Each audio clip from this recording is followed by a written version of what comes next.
music just, it gets me so pumped up. I can almost jump off my chair and do a push-up, but when I collapse back down to the floor, it probably will have turned out not to be a good idea. Yeah. Yeah, I can think about doing a push-up, but then I get really, really tired. And unless you're talking about a Flintstones, because then I can any day. Any day. Good morning, Ray. Good morning to you. Well, to me, or it's afternoon for you. Good morning to you. Good afternoon to me. I hope things are well in Northern California. You're more Central California, aren't you? I'm still northern. I'm still northern. It's considered northern. Yeah, I'm at the more of the bottom end of Northern California. You're at the southern tip of the northern part of California. Yeah, that's right. It takes about an hour to get to Central California from where I am. Wow. I had no idea. Yeah. So, we're talking about, what do we do? We're talking about parking spaces. Actually, we're talking about regulations today, or social constructs, social, how do we want to say it? Norms, courtesies. Well, courtesy doesn't exist in this country, so go ahead. Yeah. I'm not sure that's relegated to America. I think that's a worldwide phenomenon. That's a worldwide phenomenon. Absolutely.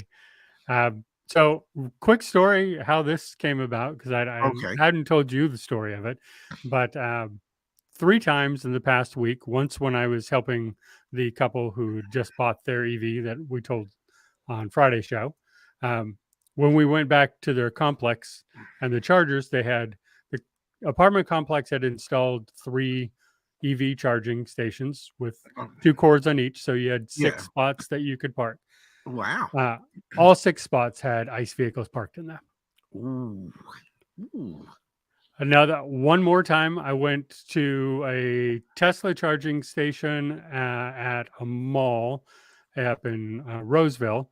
And there was I think it was a Ram parked across 6 of the parking spaces right in front of the chargers. There's plenty of parking spaces, don't get me wrong. There were lots that weren't near the charger. This person just did it to be a jerk. Pretty sure. Yeah. And then several other times I've gone to charging stations where they were full with an ICE vehicle, even though it said, EV parking. Now, in those cases, like one of the movie theaters I go to that doesn't have a charging station, they're just set aside because California has these rules for businesses where you get tax breaks for having clean vehicle parking spaces. So these all say EV only parking, etc. And I've never seen them opened up for just EVs. Like there's always ICE vehicles parked in almost all those spaces because they're closer to the building. They're more up front. They're like the disabled parking, only, slightly further away, but right next to them. So let me ask you a question. Do you think,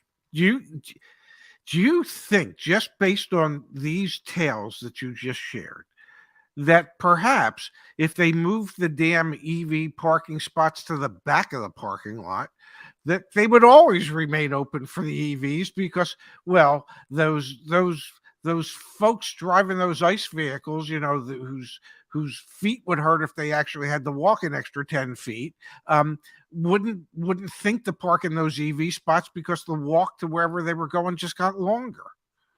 Well, and that becomes sort of kind of what I wanted to delve into here is California's doing, I live in California, so I can only count from this perspective. So everyone out there who doesn't live in California, it may be different in your area. I don't know. I have my doubts that it's different. But here, the reason they're up front is California wants to incentivize going green, reducing pollution, saving the planet, climate, and all that. So that's why they're moved up front. But I do think that is creating somewhat of an animosity. Exactly. And I think moving them to the back would send the opposite message, though. Exactly. And you would create animosity on the other side. So I Yes. think there's sort of this war brewing out there between the EVs and never EVer type people. And it's not just in the buying. I get, the never EVers, they're never going to buy an EV. They never want to drive it. Okay. Like I'm one of the people who's like, okay, that's fine. As long as you Sure. have legitimate reasons and they're not made up. We try to inform you of good reasons not to buy EVs too. Um, you know, I have absolutely no problem with that. But your animosity against EVs should not move over to an animosity towards me. There's also a lot of Tesla hate out there because they don't like EVs, they don't like Elon Musk, they don't like, and so there's vandalism that happens both at the chargers and to people's vehicles. There are YouTube channels dedicated to damage to people's EV vehicles by people who just come up and like they'll just kick them. They'll just take a key and scratch it because they don't like Elon Musk, as if Elon Musk cares that you scratched my car. I'm Yeah. the one who has to deal with that. Like he doesn't care at all. You're not affecting him. So this sort of war that's brewing out there seems to be intensifying, and I'm trying to get a take on what can happen here. Like what can we do about this? Well, that's a question that begs an answer, but I don't think there's any real answer to it, because we live in a time where, regardless of what side of the aisle you might agree or disagree with, we live in a time where everybody has grievances. Nobody we are not a people of agreement on just about anything anymore. Yeah. And we have been fed, either through politics or media, that those that disagree with us are not any longer fellow human beings. They are our enemies. Okay. And as long as that's the tact that people take, then there's no way to resolve any issue, because at a certain point, you just have to accept that you're human, I'm human. We might have differences. If we can speak civilly, we might be able to find solutions or common grounds to our differences. But if we have been taught to just paint the other as the enemy, we never can. So it has to start with how society, whether it be in this country or globally, wants to treat dealing with others. And you have to, in my opinion, this is just my opinion. In my opinion, we have to stop thinking of everybody else as being our enemy. They are not our enemy. Okay. They just might have a disagreement with us that, if we talked civilly and logically, removing the emotions from it, we might actually be able to find common ground. Now, how do you do that? I don't know. How, can I go around and everybody I talk to say, now come on, just treat me as a fellow human being, and I will do the same for you, and perhaps I will change people's attitudes towards those that they disagree with? I don't know. I think two of the greatest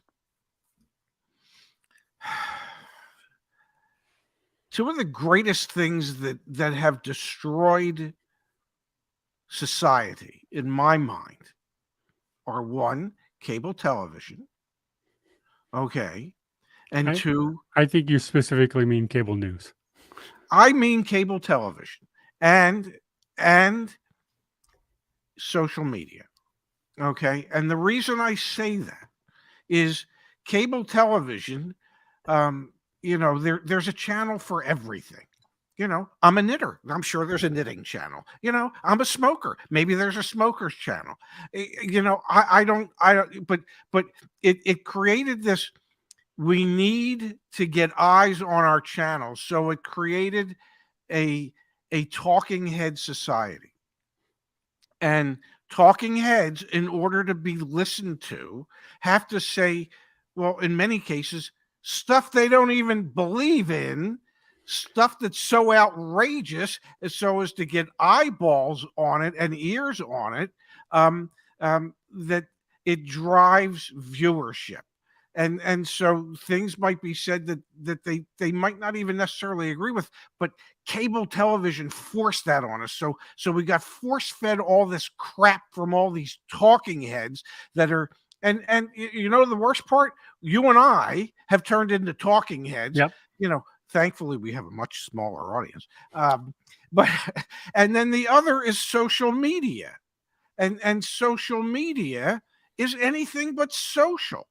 You know, social media allows you to attack somebody anonymously, Yeah. and to say things to somebody that you more than likely wouldn't have the courage to say to them to their face.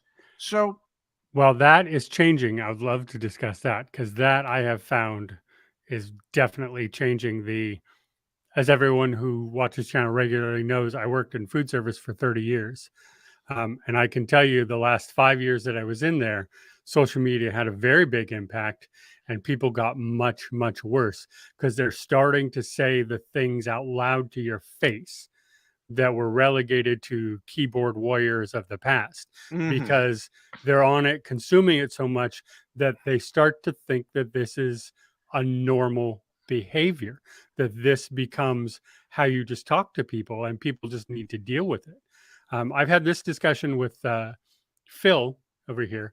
We uh-huh, grew up at relatively the same time in the 80s. I'm sure you remember the 80s, Ray. I don't I know do. how much you were into television back then, but if you go to the shows that I watch, Greatest American Hero, Knight Rider, Different Strokes, Silver Spoons, Family Ties, blah blah blah blah. You can go on and on with the shows. Our shows were all about um, people with different points of view trying to figure out how to get along, how to Mhm, accept each other, and hey, this is my point of view, and uh, you need to accept me, I need to accept you. And now you look at it and it's more, this is my point of view, you need to deal with it. And there's a really big difference in that shift of mentality in the media and our social, mindset of, okay, you need to accept me for who I am. But then we're stopping oh, also, I need to accept you for who you are, part of it. And it's more like, you accept me, or you're awful, you're horrible, you're it becomes, I am more important yes. than you are. Okay, my point of view is should have greater weight than your point of view, which is pure nonsense. You know, we're all entitled to our opinions. Some are stupider than others. God knows I have uttered over the course of the last 3 years many things that, you know, were absurdly stupid. And but I haven't lost the ability to try and understand where somebody else is coming from. Now, that's part of the problem, is that many people put aside that concept of that, well, maybe I don't really know better than everybody else. Well, and I think there's a lot of right fighting on it. And as you get older, and you know this, Ray, um, as you get older, the less you need to necessarily be right. But certainly as you're younger, it's no, I'm right. And there's a lot of heel digging in on some of these things. And, when you come out with a different point of view, I'm not listening. I'm just digging my heels in, saying no. A lot of people waiting for their chance to respond instead of listening. Yes. That sort of happens. And I'm seeing this, we're talking about EVs. So, we see this in this divide. I have said this for a while. The charging space thing upsets me, because I Mhm. wouldn't, and I'm not going to pull in with my EV and block your gas pump, right, to run into the Yes. convenience store. I just wouldn't do that. I would move to one of the other spaces. So that's sort of an issue for me.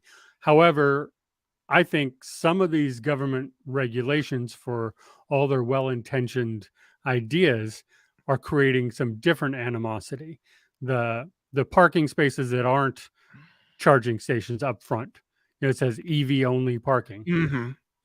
Of course, no one's going to listen to that. And it's not like there's enforcement of it, but if there was enforcement, oh my God, that would make it so much worse. Yes. But then you also have the HOV or carpool lane uh, issues too. It was designed to get cars off the road to reduce pollution. So you can get stickers for your EV. And now, in the Bay Area and Los Angeles, it's 3 people count as a carpool. Mhm. But now you can go in your EV with just one person, and you got 5 of those going through while everyone else is stuck in traffic, and that creates sort of an animosity. And as EVs are still tend to be more expensive than their ICE counterparts, it kind of looks like the richer and more well off have just paid for faster access to get to their destination. And the other thing is, if you're an ICE driver, you're thinking to yourself, well, every time I fill my car up with gas, I'm actually paying taxes that go towards highways and maintaining these roads. And these people driving in these EVs in the HOV lane with one person in the car, they ain't even paying to help maintain the roads and the highways anymore. So that creates Well, even more resentment. Um, well, and now that's an education thing, because at least here in California, and I think North Carolina, from what I've heard too, and Texas, we actually do pay a lot more on our registration mhm.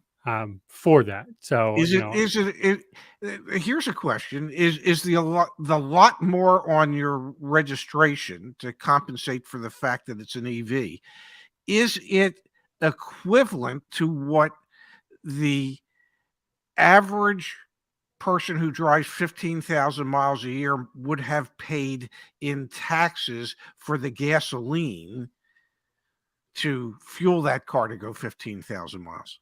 well, I live in California, so our taxes on our gas are Yeah, I friggin' insane. So know. probably not. But I think for me, I think it's like $280 Yeah. more is what I pay. So, like, Yeah, that's have I probably ever more figured than out what we. the tax? Like, no. I mean, I'm in California. I just go, yeah, I'm going to pay taxes on something.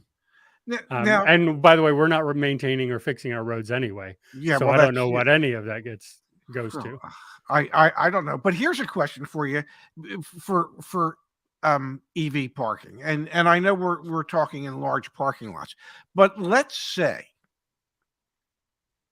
um, cities, congested cities, people have row homes and stuff like that. They're just they don't have a garage, they don't have a place to charge a vehicle at home. At some point, I would imagine on many city streets, we will see electric chargers being installed along those streets so that people who drive EVs and need to charge them will have some place in the inner city in which to charge them. Now, those spots obviously mean those people who were driving ICE cars should not park there. Yeah, so Well, we have those in downtown Sacramento and Old Sacramento, which is a tourist area of Sacramento, um, uh-huh. already. And yeah, there's a lot of times where I see ICE vehicles parked in those. And as we talk about mass adoption and this and that, and government spending on infrastructure, I have questions about that. Like, so if the government's spending on this infrastructure and we're installing these chargers, but then people with EVs don't have access to them, What like, good is it? it seems like there needs to be an enforcement, but also that enforcement is going to create so much more hostility from the non-EV people. So you get into this, I know everything in life is a balance, and Mhm. this and that, but like, the EV people have to have a place to park. we know these mandates and the transition is coming, but the more you're forcing it onto people, the more the resentment grows. And are you actually accomplishing the opposite of what you're trying to accomplish? Like, in other words, does just everything have to be have a charging station? Does every parking spot have to have a charging station? Therefore, anyone in any vehicle can park anywhere. And what is the cost of that? That is astronomical. Like, it's Mm-hmm. not really feasible, right? You're like, but until there's some sort of enforcement on and regulation on these, because like I said, I drive downtown and I see all these public charging spots, and they're almost always filled with ICE vehicles. Mm-hmm. Now, not the Tesla charging, that's rare. That's more Yes. rare. But these other spots out in in parking spots and tourist areas, most definitely. And if you're going to try to charge an EV while going to, say, a Kings game downtown, um, that's, good luck. You're never Yeah. going to get in there because it's going to be full and nobody's doing anything about it. So you, as the EV driver, get very frustrated. Like, it could really be like, hey, I coasted in here on fumes because I know I could charge here. So Yeah. that's fine. I only have a few miles, but now you can't charge. So now you could literally end up after the game with a dead vehicle. You can't move to anywhere. So what do you, I mean, yes, there's some irresponsibility there, but also not, because you went to a place where you thought you could charge your vehicle, Yeah, but now because everyone else is taking it. because there's chargers there, but the people that drive ICE cars are saying, well, hey, that's a perfect parking spot for me. Why should I give up being able to park here because somebody decided to put an EV charger here? And this is going to sound like an odd juxtaposition, but I'm going to say that it sort of reminds me of when I was a smoker. First, the cigarette companies were allowed to advertise to get me to smoke, to get me addicted to smoking. Okay. And and I was allowed to smoke anywhere. Yeah. And then it was first discovered by the cigarette companies, but they didn't want to tell anybody. It was discovered that smoking was actually bad for your health.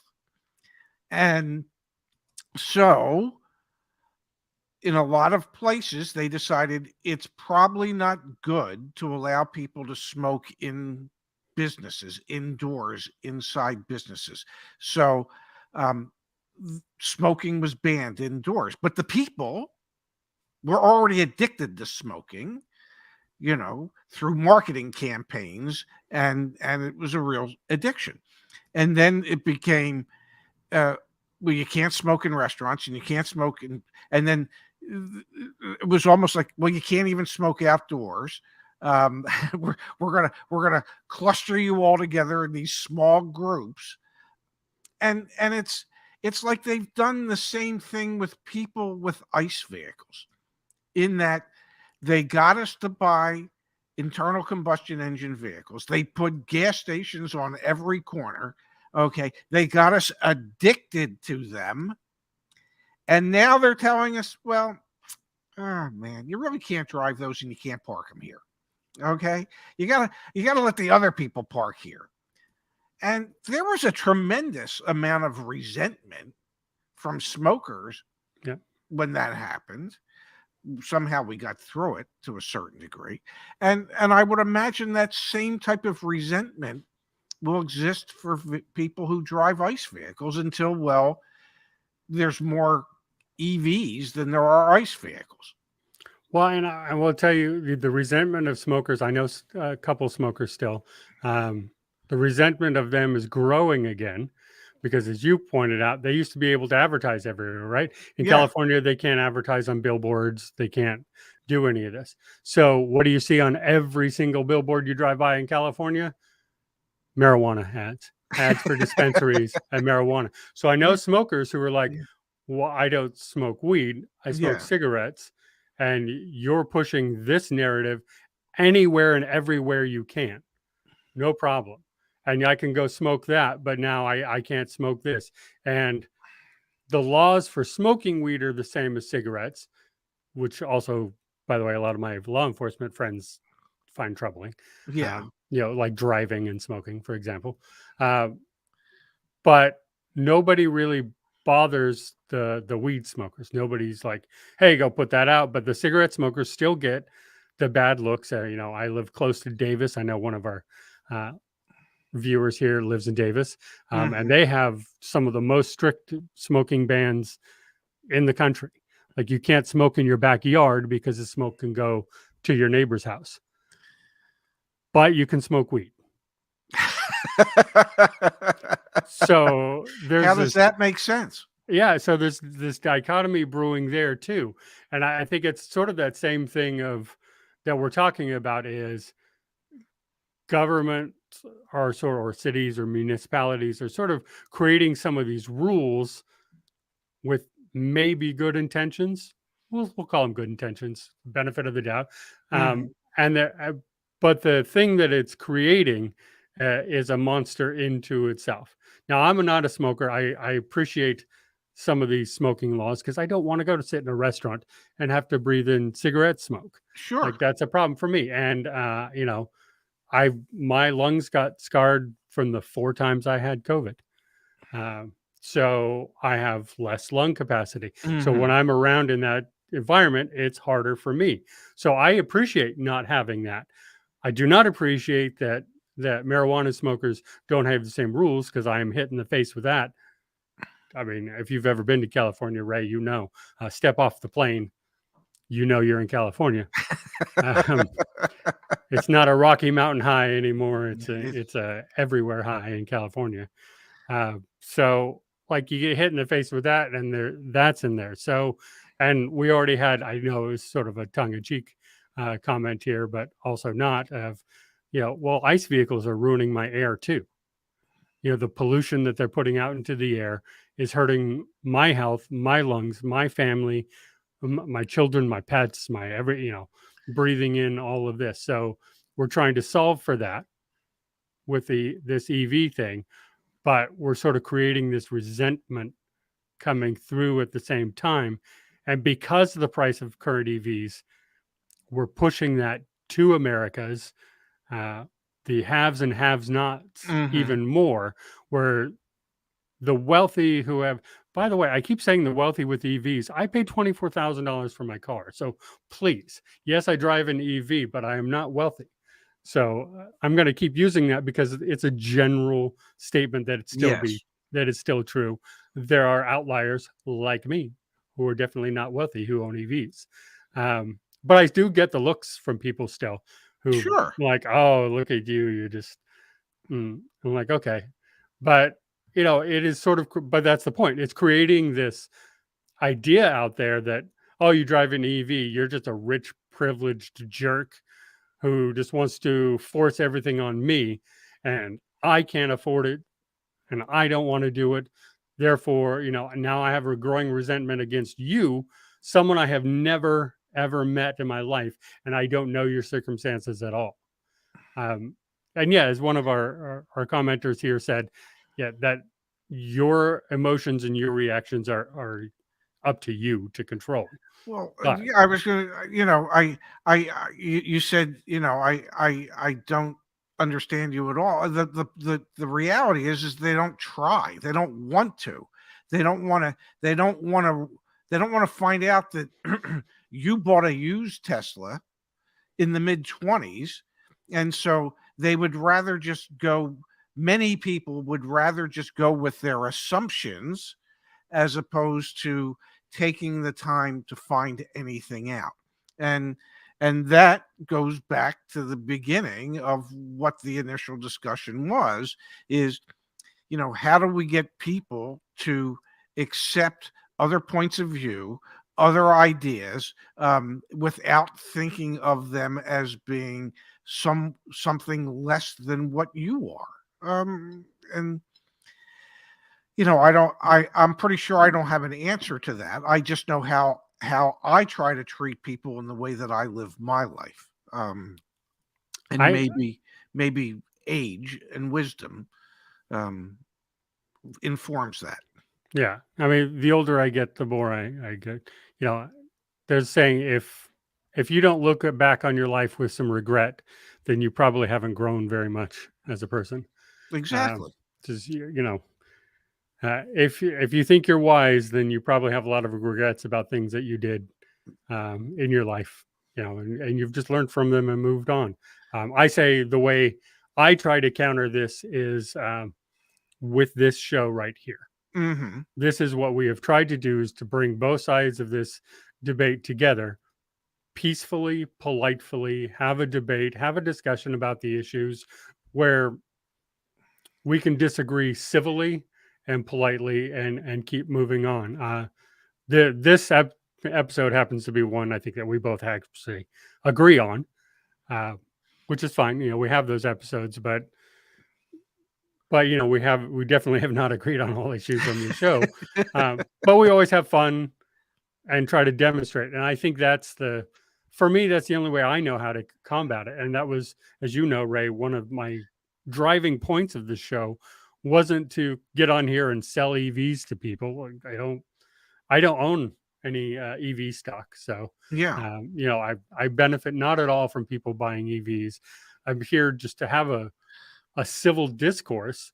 So when these issues come up, hopefully we can show that, you know, there's a way, and we can explain, you know, like my situation. Just because you see someone in a Tesla doesn't mean, you know, that they're privileged and have money flowing out of their pockets. Although, keep that in mind for tomorrow's thumbnail. I do not have money flowing out of my pockets. But you know, we have to come together as a society and learn to disagree civilly and not put upon our ideas upon everybody else. Like, just because you don't like EVs, don't park in a charging spot. I don't care if you park in an EV only spot. It's not charging. Don't get me wrong. Like, I think most of it is like whatever. But you know, like, don't park in a charging spot, because that is our gas station, right? And we could need that. Just because you don't like them doesn't mean that you should inconvenience or try to hurt or vandalize those who have chosen to make that adoption. But I think this also comes down to, man, I hate to say it, but to government interference. These mandates do not help this issue. And I don't know that they really help adoption as much as I know some of our members here, I can name them, but I won't, who really hate EVs mainly because they feel like they're being forced into a transition that they just want the choice on. And so I think when you say you can't sell cars in my state after 2030, I think that really hurts a big segment of adoption, in that we're Americans and we like choice. We do not like being told what to do. Well, and I think part of it also has to do, Justice, with just because we might be on the opposite side of something, we should be open enough to say, perhaps if the argument makes sense, you can persuade me to look at it differently. Nobody should be so entrenched in their opinion that it doesn't leave any room for growing, for learning more, for having greater understanding, for being able to evolve. Opinions and things that we feel should evolve over time as we get more information. And so it does none of us any good if we just dig our heels in and say, well, we don't want to hear anything more because we already know we're right. No, you just know what you know at the moment. And there could be more to find out that might impact how you think about something. Well, and you know, you pointed this out with cable TV, and I think it feeds into this. And social media, we get into echo chambers, right? Mm-hmm. You know, Condoleezza Rice once said, you know, if you look around at your group of people and everyone agrees with you, find a new group of people. Exactly. And that is how I've lived most of my life. Is I am of a certain political persuasion, and I hang out primarily with people who disagree with me. And I've always said I've never learned anything from anyone who agrees with me. I already know what I know and think what I think. Like, how am I going to grow in that? So, for me, I embrace the Ray who doesn't like EVs and doesn't want an EV, group of people, even though I drive an EV, because look, I want to know, I want to hear your thoughts and your opinions, and I don't want to silence you for them. I want to hear that. And I think, over the course of time that we've been doing this, that you have impacted how I think about EVs. Well, You have my thoughts and opinions on EVs have evolved since we started doing this. Part of what I have to do on the show sometimes is to play a role that I am no longer quite as entrenched in, because we need to do it for the show. But you have forced me to learn enough that I see myself evolving as to how I think about EVs and their future, whether it be in this country or worldwide. yeah, I mean, and I think Justin and I both, from when this show started and we were both on that, have really softened a lot on on our opinions of whether everyone should go out and buy an EV. And, Mhm. I think we were a lot more gung ho about it at the beginning. And, starting this show and hearing the other points of view and this, and we, when you get into the specifics, you really can sort of go, okay, what, I see that this isn't for everyone, not just because you don't like them. Yeah. That's not it. But I really see that this isn't for everyone, and this technology, you know maybe at first we championed the ban on ICE vehicles in the state because it's going to force this adoption, and we can get to green renewable energy, and we can get to this. But then you go, yeah, but what about this situation or that situation or this one or that one? And that starts snowballing to where you go, even in California, which is the perfect climate for EVs. Mhm. California, Florida, Southern Texas, perfect perfect climate for EVs. Like, this is the best place to adopt them. Even here, you sort of go, but so you have softened a little bit. We've softened a little bit, trying to find some middle ground, understanding that you know the world is complicated. It's not black and white. There's very rare that's black and white. So The key word that you just said is understanding. yes. I'll just leave it there. It's just trying to be understanding. That's all. Yeah. And we've had a few people that I know have sort of softened up, and I know we had some pro EVers who have come into the chat and said, "Okay, I get that. Maybe not up there, not especially when we start talking in the northern areas, like where Phil lives, Mhm. Yeah. Michigan. It's negative 40 degrees. You're like, yeah, maybe an EV parked outside isn't the best thing up there." Maybe we're not there yet, and maybe the technology needs to evolve more. So we want to create an understanding. That's what we do here, and I see some of this stuff as obstacles to an understanding. I said not the charging spots, but the other EV spots, maybe even the HOV lane stuff. Some of these mandates are like, I feel like maybe they're ripping apart some of that understanding from each Mhm. other and creating an animosity, a class warfare, if you will, about this. And it's really unfortunate that it's sort of coming into that. It is. It is indeed. Do you know what time it is? It's your lunchtime because you have been on air like all freaking day. I feel like I've been on air all Yeah. freaking day, but it's only what, an hour and 15 minutes or so. But Yeah, and then I was doing other things this morning, so it is lunchtime for me. You could have a late breakfast if you'd like. No, I have like 10 more AI meetings today, so I got to go do that side of it too. Okay. So yeah, if everyone doesn't know, we have the CarEdge reports coming out soon. Yes. To take a look at. We're doing some testing now. So if you come over to chat today, ask me about CarEdge reports, and we want some feedback. So Okay. please head on over. Yes, everybody. And then Ray, thank you very much for being here. I will see you tomorrow. Indeed. Where we can keep this discussion going as sort of. Well, in a slightly different, on a slightly different plane. But yes, absolutely. I'm looking forward to it. Me too. Thank you for being here, everybody. See you tomorrow. Thanks, everybody. Bye-bye.